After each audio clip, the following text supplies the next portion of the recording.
Welcome to The Debate. Our discussion today centers on Bill Vincent's profound book, Not Your Fight, which introduces the often counterintuitive concept that the battle is not yours, but God's. The book champions surrender as the true path to victory, challenging us to embrace a posture of trust in the face of chaos, and a core theme woven throughout the text is the idea of standing still and witnessing God's salvation. However, the precise interpretation of this stillness presents a fascinating point of intellectual exchange for us. Today, we delve into the central question. Does Not Your Fight advocate for a radical cessation of nearly all human effort and strategy, emphasizing pure, holy inaction? Or does it call for a divinely guided, active waiting that still includes strategic, responsible human action? I'll be arguing for the necessity of active faith and responsible action, even within a framework of profound surrender, suggesting that standing still isn't necessarily passive. And I'll present a perspective emphasizing the profound call to holy inaction and really the complete relinquishment of human strategy, highlighting the inherent failure, as the book sees it, of human strength when confronted with God's battles. The book, in my view, pushes us towards a radical and total dependence on divine intervention. Is not, in my view, a call to complete passivity or, paralysis. Rather, it's a cessation of anxious striving and self-reliant manipulation, which then allows for obedient, divinely prompted action. Chapter 5 clearly states, standing still means preparing in faith while refusing to manipulate outcomes, and it offers a very practical, tangible example. Job hunting, send resumes, action, but don't lie to get hired, control. This isn't just about inaction, it's more about how we act and why. Furthermore, in the conclusion, when discussing the practical application of surrender, it suggests for finances that I'll budget wisely. And for health, it states I'll steward my body. Now, these are undeniable human actions, indicating that within God's larger battle plan, there is still a vital sphere for human responsibility and deliberate steps, albeit steps taken in trust. So while I understand the powerful message of relinquishment, my reading suggests a dynamic tension between human stewardship and divine sovereignty. Yeah, I see that point, but I come at it from a different way. The book's overarching message, I think, is a profound call to radical surrender, what it repeatedly terms holy inaction, and a complete reliance on God precisely because human strength will, quote, always fail. The introduction highlights King Jehoshaphat, who, facing overwhelming odds against a vast army, outnumbered and out-resourced, admitted his powerlessness. His prayer wasn't polished, it was raw honesty. We have no power, we don't know what to do, but our eyes are on you. God's response was definitive and, profoundly instructive. Stand still, the battle is mine. Chapter 6, pointedly titled, Why Your Strength Will Always Fail, explicitly reinforces this, stating, Not by might nor by power, but by my Spirit, says the Lord Almighty. The core message, as I read it, is about God deliberately reducing human involvement, even removing what might seem like logical strategic actions to prove the victory was His. This isn't about discerning what specific action to take. It seems to me it's about realizing our actions are fundamentally insufficient, if not counterproductive in His battles. The emphasis is just squarely on His might, not ours in any capacity.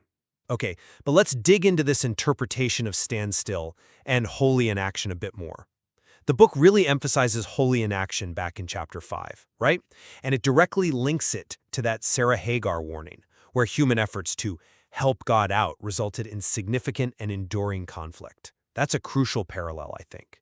It defines one of the Hebrew meanings of be still as chadal. Cease striving, stop overworking what only God can do, in the conclusion. This language suggests a deliberate cessation of all personal attempts to control or force outcomes, not merely a refinement of how one acts. So Jehoshaphat's response. It wasn't a strategic military counterplan, was it? It was simply prayer and sending a choir ahead of the army.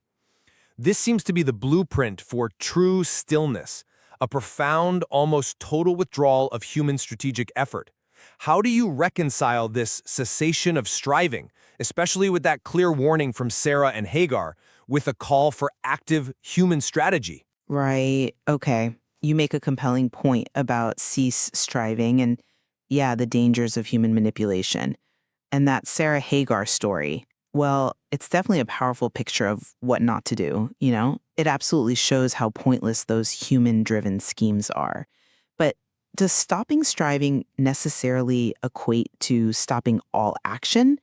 Or is it about ceasing anxious, self-driven striving to create space for divinely guided, peaceful action? Consider the Israelites at the Red Sea, also cited in chapter 5. They were packed and ready, a posture of active waiting, poised for God's clear directive. They weren't striving in a manipulative sense, but their readiness was an action, a preparedness for what God would command.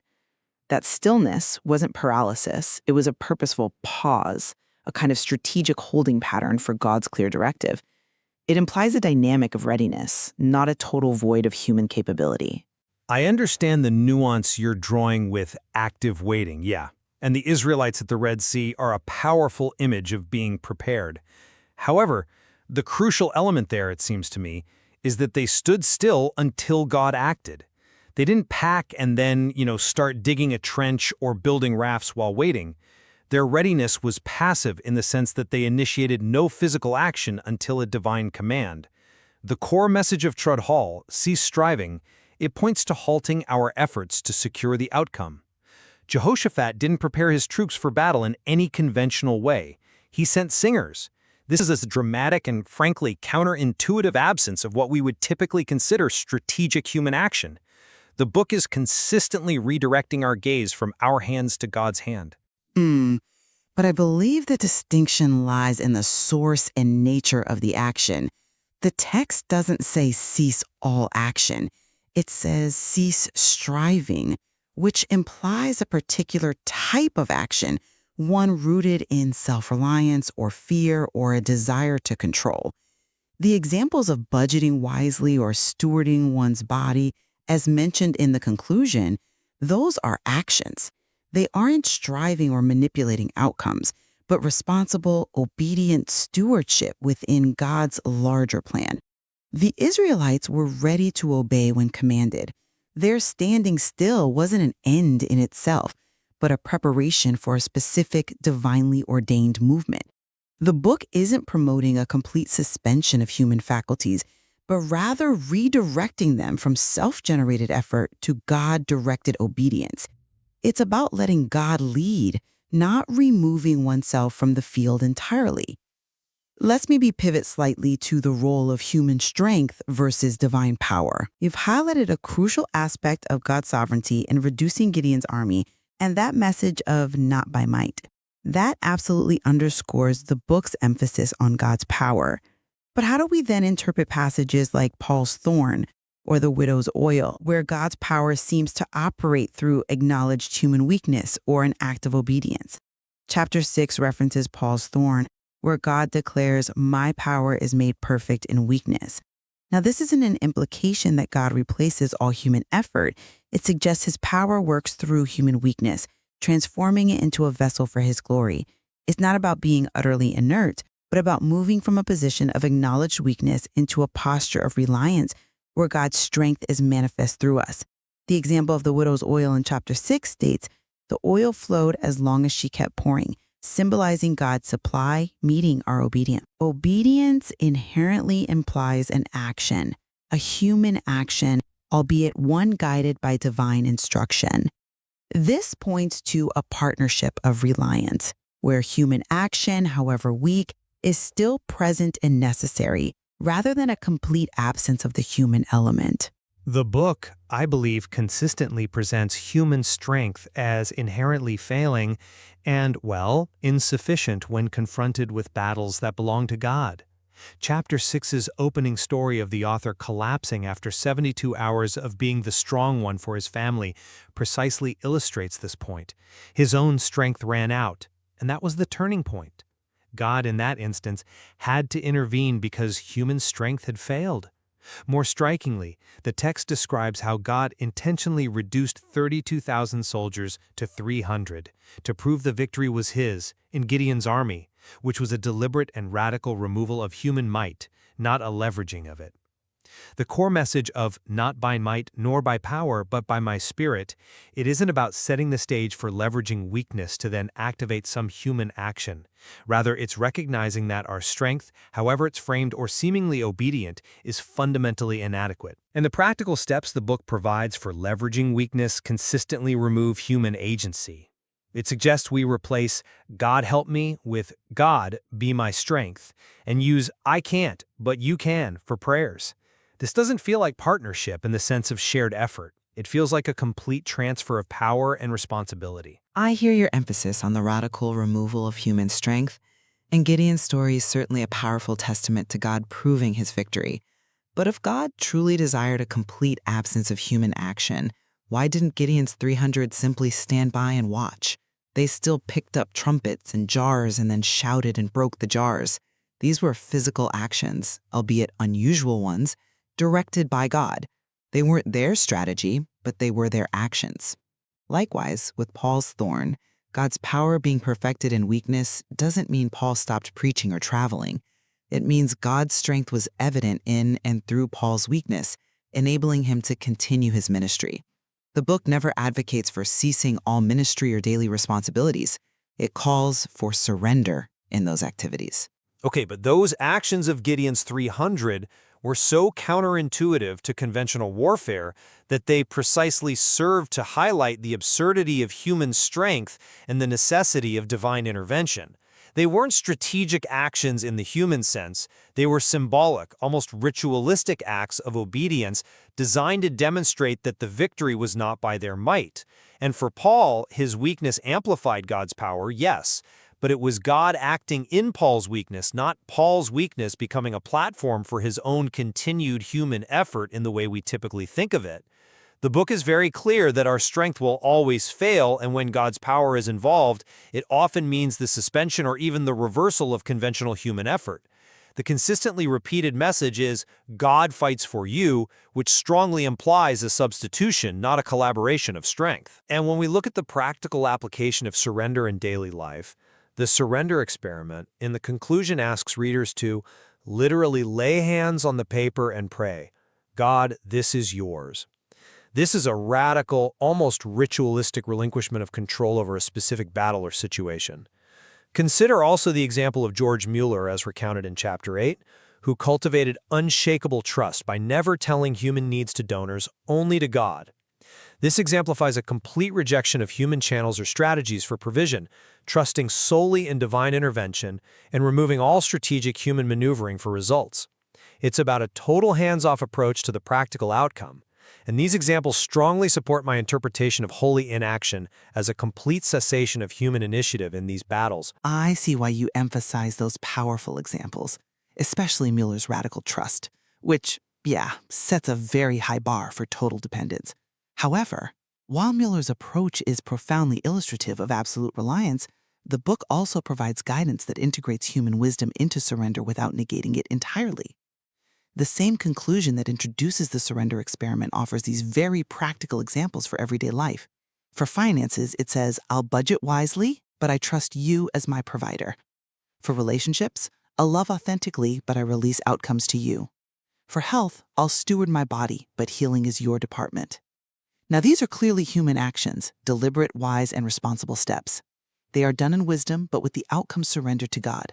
This isn't about doing nothing. It's about doing what's within our stewardship and responsibility while trusting God for the results beyond our control. It feels like a dynamic tension, a careful balance, not an absolute cessation of all practical engagement. The book seems to be showing us how to live through a battle, not simply sit idly by. But budgeting wisely and stewarding one's body, aren't those more like preventative or maintenance actions? They aren't the battle-fighting actions that the book seems primarily focused on when it says, the battle is not yours. When facing a financial crisis or a health battle, Mueller's example suggests we cease actively seeking solutions through human means. No appeals to donors, no frantic calls for help. The budgeting and stewarding might be foundational responsibilities, sure, But when the battle arrives, the call seems to be for radical disengagement from human problem solving in favor of divine intervention. The surrender experiment itself is an act of handing over the problem and solution to God, not just the outcome of our own wise actions. If the battle truly isn't ours, then our strategies for winning it are irrelevant and, according to that Sarah Hagar warning, potentially quite counterproductive. Well, I'd argue the very framing of stewarding your body and budgeting wisely implies active decision-making and implementation, even when facing a health challenge or financial strain. These aren't just preventative, they are part of living responsibly in faith, regardless of the immediate battle.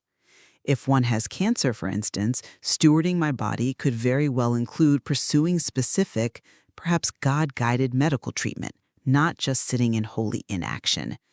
The book seems to distinguish between striving in self-reliance and obediently taking wise steps. The phrase, "the battle is not yours," refers to the victory and the overarching strategy, but it doesn't nullify our role as stewards and obedient participants within that larger divine plan. The book is teaching us how to fight by letting God lead, which often involves our active participation under His command, rather than a complete absence from the field. It's a redefinition of our role, I think, not an elimination of it.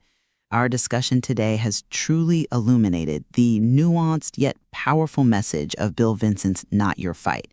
I've highlighted that while the book champions profound surrender and trust, it also implies, I believe, a vital role for active, divinely guided faith and responsible action within that framework. My argument is that standing still means distinguishing between striving in self-reliance and obeying God's lead, allowing for purposeful human engagement when directed. And I have underscored that the overwhelming emphasis of the material leans towards a radical relinquishment of human strength and strategy, promoting holy inaction, and a complete reliance on God's power to fight and win our battles. In my view, human effort, no matter how well-intentioned, is consistently presented as fundamentally flawed and inadequate in these divine contests, demanding a radical withdrawal of our own initiatives. It is clear that Not Your Fight challenges us to reevaluate our understanding of strength, control, and faith in profound ways. The precise balance between human action and divine intervention, where active faith meets holy inaction, remains a point of rich, ongoing exploration within this material. It demonstrates the depth of its call to trust and surrender. We'd certainly encourage our listeners to revisit Chapter 5, Stand Still and See Salvation, and Chapter 6, Why Your Strength Will Always Fail, as well as a conclusion to continue pondering this paradox for yourselves. There is definitely much to uncover there.